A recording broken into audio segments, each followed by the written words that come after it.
there are so many people still living in a contaminated area, that means that the Japanese government, are in fail to protect their own people from radiation. However, the Japanese government still continues its policy to promote export of nuclear power plant to overseas. So I think it's really not morally true, immoral, and I think I really want the Malaysian public and the government to learn the lesson from Fukushima disaster. And I think I really strongly recommend the Malaysian government as well as people to rethink about the introduction of nuclear power program for your own prosperity and for your next generation.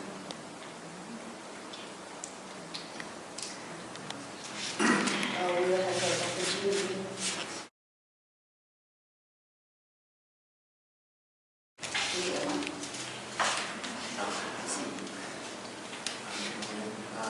Just a few comments on nuclear power. Firstly, the high-level nuclear waste legacy, and Malaysia certainly has no capacity to deal with high-level nuclear waste, and in fact no country in the world has the capacity to deal with high-level nuclear waste.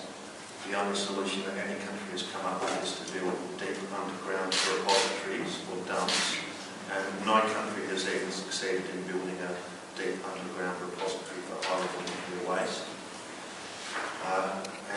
One single nuclear reactor over a 50-year lifespan will produce 1,500 tonnes of this high-level nuclear waste.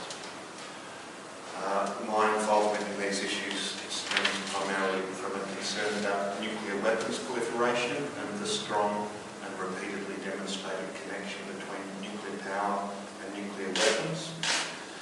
And a single nuclear reactor over a 50-year lifespan will produce enough plutonium to build 1,500 nuclear weapons.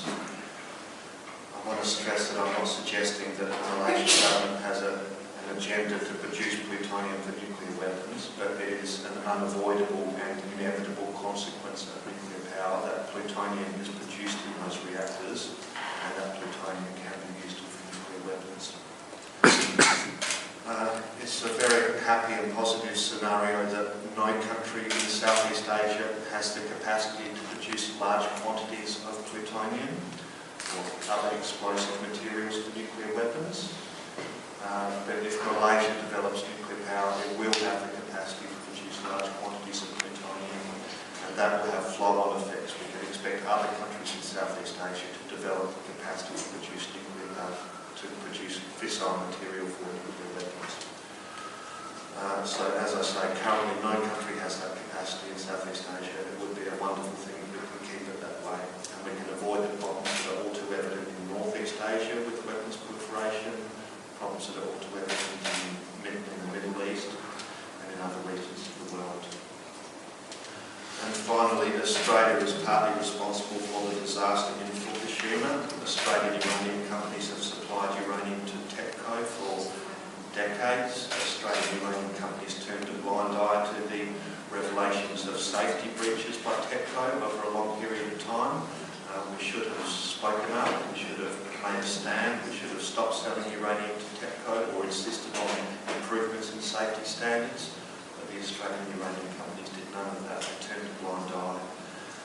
And with that experience behind us, Australia doesn't want to be responsible for leaving future generations of Malaysians with a toxic legacy of high-level nuclear waste. We don't want to be responsible for nuclear accidents in Malaysia, and we don't want to be responsible for Southeast Asian countries developing